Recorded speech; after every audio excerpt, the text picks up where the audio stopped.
Following on from Man City losing the Champions League Final, Pep's tactics have been scrutinised. He's been accused of over-analysing, tinkering too much and confusing his players with his changes. The pundits paid particular attention to the absence of Fernandinho or Rodri in the centre defensive midfield role, but it's not as simple as that.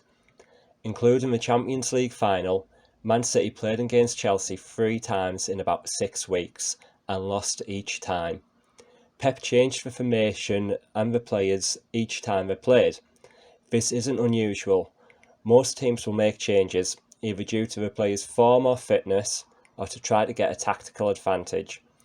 It's easy to say that not playing with a recognised central defensive midfielder is the reason that Man City got beat in the final, but Fernandinho and or Rodri played in the previous games.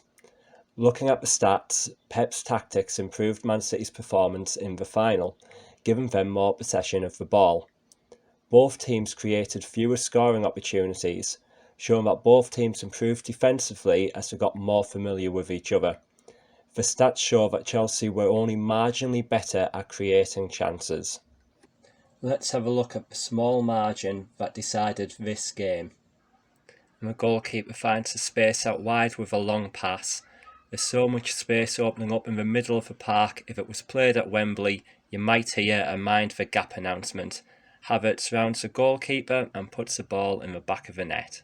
Here we see Manchester City's defensive line sliding to the right. Here we see Timo Werner in the centre forward position for Chelsea make a run from the inside of the centre of the pitch to the outside. This takes one of the centre backs with him and creates a bigger gap in the middle of the pitch.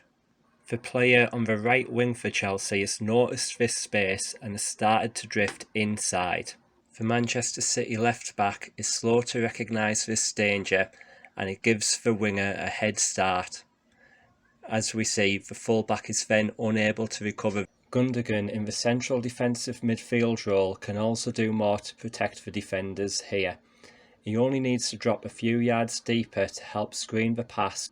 However, due to the clever run by Timo Werner for Chelsea, it's a very large space to cover, so there's no guarantee that Rodri or Fernandinho would have been able to do any better in this situation. With so little separating the two teams, and looking at the result the other times these two teams met, it's unfair to put the result down to the single decision of who played in the centre defensive midfielder role. Gundogan, Rodri and Fernandinho are all world class. A more nuanced analysis is needed for a deeper understanding, rather than rushing to find a scapegoat.